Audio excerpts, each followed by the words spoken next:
જૂનાગઢ શહેર તેમજ જિલ્લામાં ભારેથી અતિભારે વરસાદ વરસ્યો છે ને સૌથી વધુ વરસાદ છે તે માણાવદર શહેર અને માણાવદર તાલુકામાં વરસ્યો હોવાનું છે તે સામે આવ્યું છે। ત્યારે અમે આપને જે દ્રશ્યો બતાવી રહ્યા છીએ આ દ્રશ્યો છે માણાવદર શહેર ખાતે આવેલો જે રસાલા ડેમ છે કે જે હાલ ઓવરફ્લો થઈ ચૂક્યો છે અને ઓવરફ્લો ડેમ ના દ્રશ્યો જોવા માટે હાલ અત્યારે સૌ કોઈ પોતાના પરિવારજનો સાથે ઉમટી પડ્યા છે। હું કેમેરામેનને પણ વિનંતી કરીશ કે તે લોકોના દ્રશ્યો બતાવવાનો પ્રયત્ન કરે। જોઈ શકાય છે કે લોકો પોતાના બાલ બચ્ચાઓ સાથે અહીં આવી પહોંચ્યા છે। ત્યારે લોકો સાથે પણ વાતચીત કરીશું। કાકા, શું કહેશો? ખાસ કરીને જે વરસાદ પડ્યો છે અને તારાજી પણ જોવા મળી રહી છે, શું કહેશો? માણાવદર નગરપાલિકાની કોઈ પણ પ્રી આયોજન વ્યવસ્થા નથી। માણાવદર ખ્યાલ જ છે કે આટલો વરસાદ થાય છે ત્યારે આ તરાજી સર્જાય જ છે સાહેબ। માણાવદર રાધાનગર સોસાયટી રાજુ એન્જિનિયરિંગ પાસે એટલું બધું પાણી ભરાયેલું છે કે આ લોકો કોઈ પણ વ્યવસ્થા પ્રી મોન્સૂન કરતા નથી। માણાવદરમાં 10 ઇંચથી વધારે વરસાદ થાય છે ત્યારે આ તરાજી સર્જાય છે।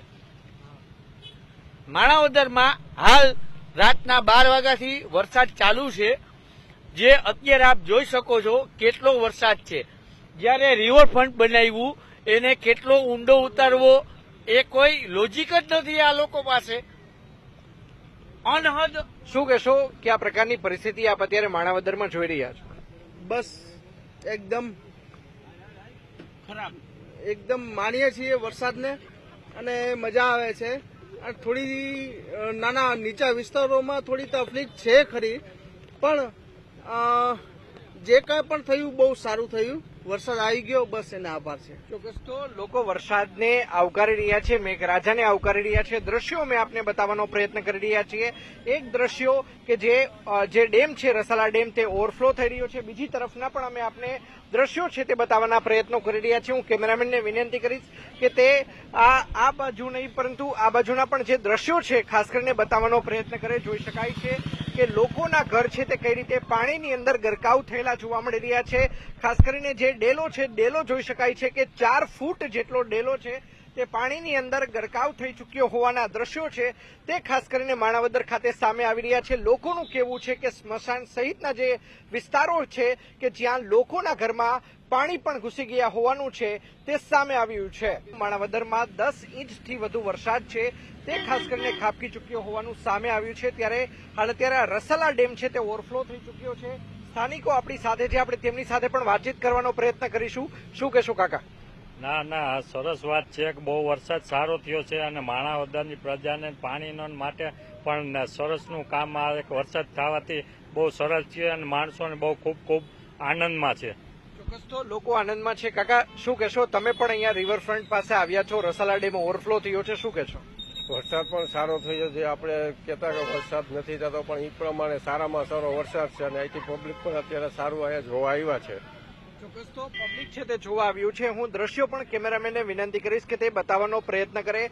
લોકો છે તે પોતાની પત્ની તેમજ પોતાના નાના નાના બાળકો સાથે અહીંયા રસાલા ડેમ જે ઓવરફ્લો થઈ રહ્યો છે તેના દ્રશ્યો જોવા આવ્યા છે। અનેક ખાસ કરીને માણાવદર વિસ્તારની જો વાત કરવામાં આવે તો માણાવદર વિસ્તારની અંદર અનેક એવા જે એરિયાઓ છે કે જ્યાં વોટર લોગિંગની સમસ્યાઓ છે તે સામે આવી છે। કાકા, શું કહેશો? માણાવદર શહેરની અંદર કઈ કઈ જગ્યાએ પાણી ભરાવાની સમસ્યા સામે આવી છે? ઘણા વિસ્તારો એવા છે કે જ્યાં પાણી ભરાય છે, નીચાણવાળા વિસ્તાર છે, જેને હિસાબે કોઈ નગરપાલિકાની પ્રી મોન્સૂન કામગીરી થઈ નથી શકી।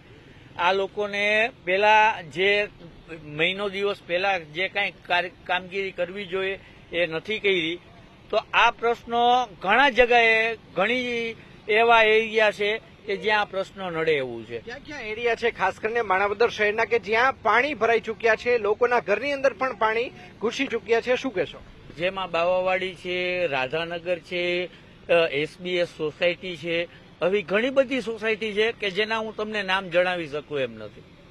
ચોક્કસ તો અન્ય લોકો પણ આપણી સાથે છે, આપણે તેમની સાથે પણ વાતચીત કરવાનો પ્રયત્ન કરીશું કે જેઓ પોતાના પરિવાર સાથે આવ્યા છે। શું કહેશો? માણાવદર શહેરની અંદર આ પ્રકારે વરસાદ ગઈકાલે મોડી રાતથી શરૂ થયો છે, આહલાદક આ દ્રશ્યો જોઈ રહ્યા છો, શું કહેશો? બહુ એકદમ બહુ સરસ।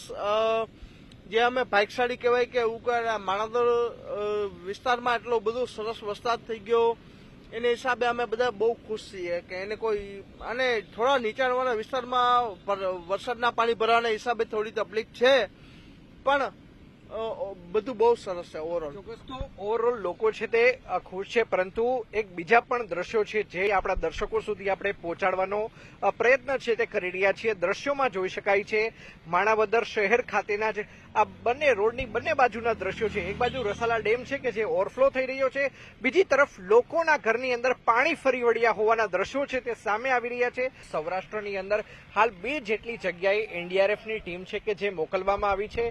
એક ટીમ છે કે જેને દ્વારકા ખાતે સ્ટેન્ડ બાય રાખવામાં આવી છે, અને બીજી જે ટીમ છે કે જેને વેરાવદર ખાતે જે ભાલ વિસ્તાર કહેવાય છે એ ભાલ વિસ્તારની અંદર એનડીઆરએફની ટીમ છે તે સ્ટેન્ડ બાય રાખવામાં આવી છે. આજની જો વાત કરવામાં આવે તો થોડીક જ વાર પૂર્વે ન્યૂઝ 18 ગુજરાતી દ્વારા જૂનાગઢ કલેક્ટર છે અનિલ રાણાવસિયા તેમની સાથે વાતચીત કરવાનો પ્રયત્ન કર્યો હતો.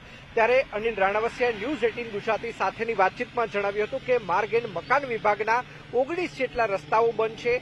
સાથોસાથ નગરપાલિકાને જો વાત કરવામાં આવે તો ગ્રામ પંચાયત હસ્તક આવતા 12 જેટલા રસ્તાઓ બંધ હોવાનું અનિલ રાણાવસિયા કે જે જૂનાગઢ જિલ્લાના કલેક્ટર છે તેમને જણાવ્યું છે. સાથોસાથ તેમણે જણાવ્યું કે પોતાના ટ્વિટર હેન્ડલ ઉપર જે રસ્તાઓ બંધ છે તેની સામે વૈકલ્પિક રસ્તાઓ કયા ખુલ્લા રાખવામાં આવ્યા છે તેની પણ માહિતી આપવામાં આવી છે. સાથોસાથ સૌરાષ્ટ્રની જો વાત કરવામાં આવે તો સૌરાષ્ટ્રની અંદર એસડીઆરએફની ટીમ દ્વારા રાજકોટ જિલ્લાના ઉપલેટા તાલુકાની અંદર જે છે તે રેસ્ક્યુ ઓપરેશન કરવામાં આવ્યું હોય, ખાસ કરીને લાઠ ગામ વિસ્તારની અંદર રેસ્ક્યુ ઓપરેશન કરવામાં આવ્યું હોય તે પ્રકારના દ્રશ્યો છે તે ખાસ કરીને સામે આવ્યા હતા. અંકિત પોપટ, ન્યૂઝ 18 ગુજરાતી, માણાવદર.